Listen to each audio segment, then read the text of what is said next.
For cheap D2R items, visit aoeah.com. You get 3% off with the code ARIAD. Check the link in the description. Hello and welcome everybody. It's time again for a D2R character guide, and today we are building a Berserking Barb. It should be more than just a pit Zerker. We want to farm Travincle and many other spots. And fitting to the letter start, which is coming soon, we start with a very cheap build, but which is already fully operational and even brings some magic find. Let's go! With the stat points we take enough strength for the equipment, dexterity up to the maximum block rate, so we also get a nice attack rating value, and finally remaining points go into vitality. Depending on the equipment, you might need a little less strength than my barbarian here, and you could also put a few points less into dexterity to get more max life. But my budget build has about 2500 life with Warcry yet. The endgame build can be tuned to 3500 to 4000 life points, depending on your taste. In the skill tree, of course, 20 points in Berserk and 1 point in Leap is fine too. In the masteries, we skill out our weapon type, in this example axe or sword. The passive skills below get 1 point each, but we can invest more in natural resistance. With the Warcries, we put 20 each in whole and battle orders, and 1 each in battle command and find item. Overall, the skill tree looks like this.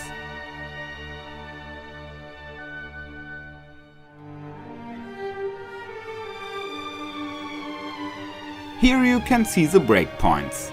Cast rate is especially interesting in the endgame, when you teleport and also want to loot the corpses faster. A bit faster hit recovery never hurts either, and since we play with block rate, blocking speed can help us too. Most important at the beginning is the attack speed.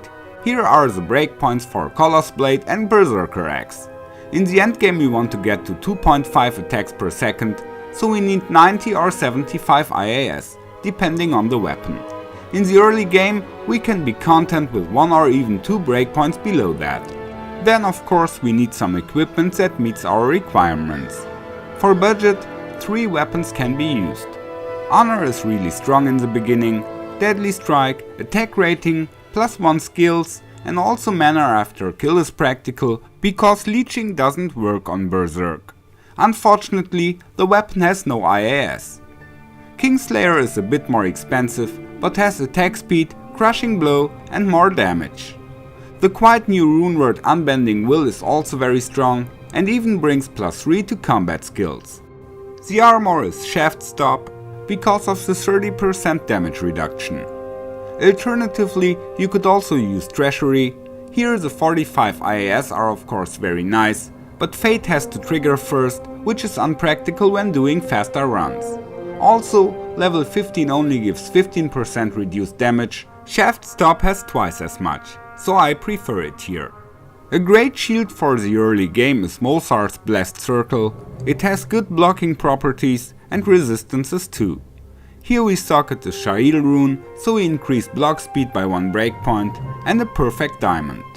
Then I have 3 parts from the Immortal King set here. The helmet gives magic find, the sockets can be used for further magic find and or further IAS. I socketed a topaz and a jewel because that fits well to my setup.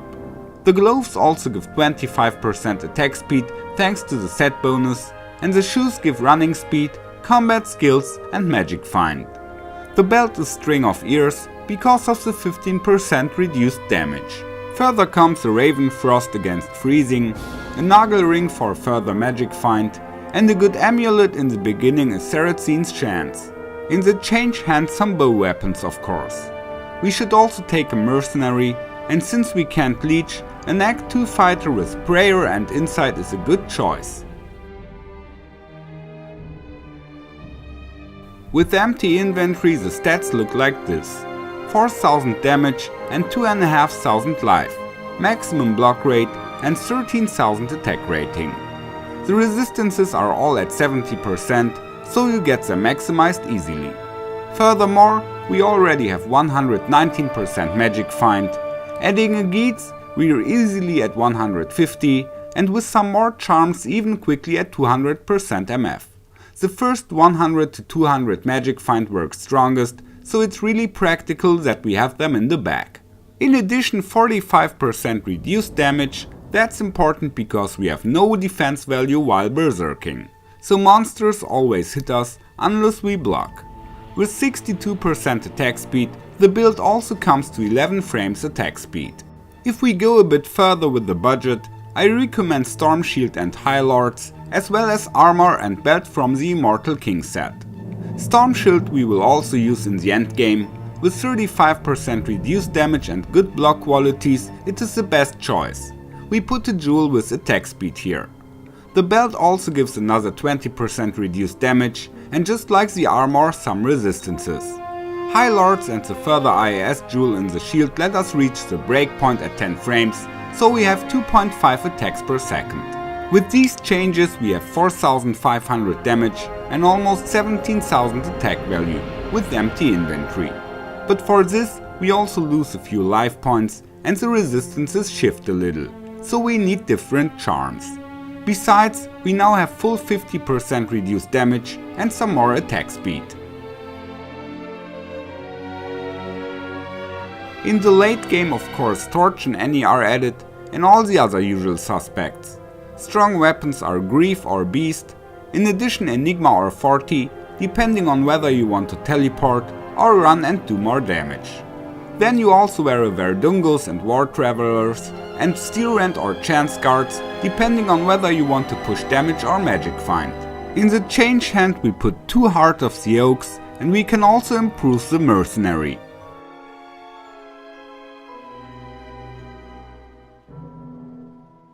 For the inventory, you can get Skillers and or MF charms with damage. Here you can see the stats. Later on, we will also see all the builds in comparison. But first a few words about the gameplay and some farming recommendations for the early game.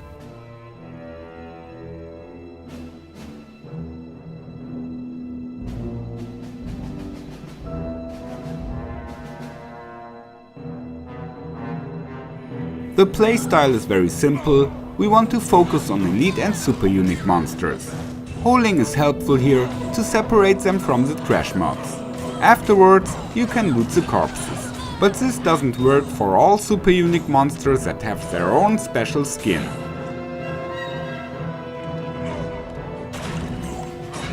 In the first act, the pit is a very popular and safe spot and it is also a level 85 area. But of course, you can also farm the tower or Andariel. A secret tip, waypoint inner cloister and then clean up the cathedral quickly.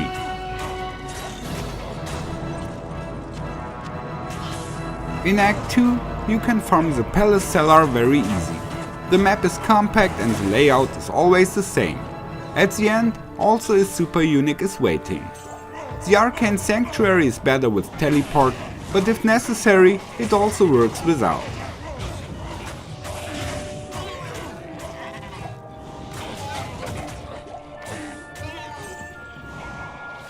In the third act, there are also a few great spots. First waypoint and then into the Resurrected lair. Compact map right at the waypoint, a handful of elite packs and even a level 85 area. Thanks to super chests, Kurast is also a useful farming place. Whoever has seen my video knows that super chests can not only be found in lower Kurast, but also in the other 2 areas. Travinkal is of course also a great spot to go. The low budget build already does fine here.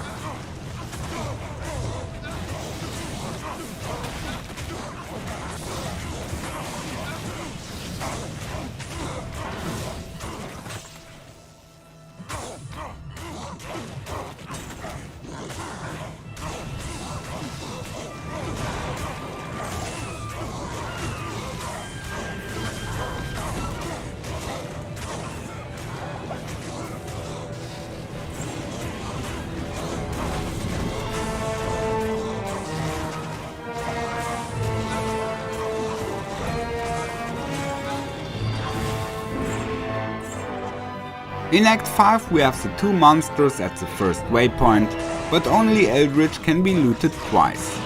Who has some ambition can also run further up and get all the super uniques to Trash Socket. The map always goes up and you can easily jump over any obstacles.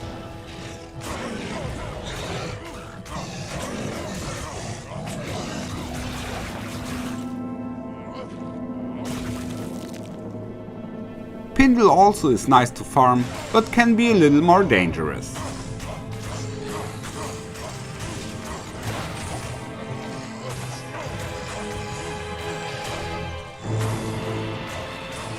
Last but not least, Nilatak is also an attractive farming target. When holing away all the mobs, you can directly attack him, and you don't have to fear the cadaver explosions.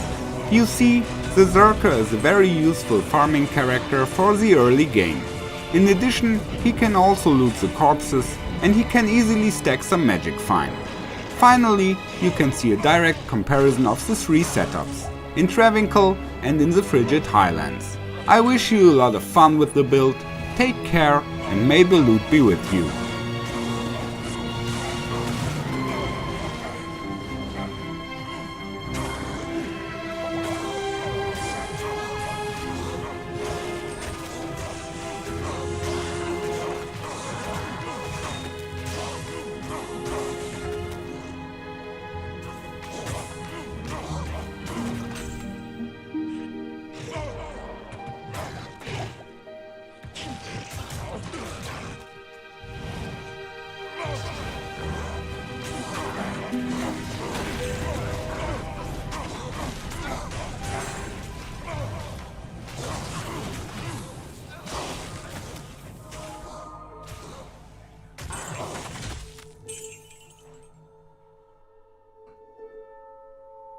Come on. Follow me.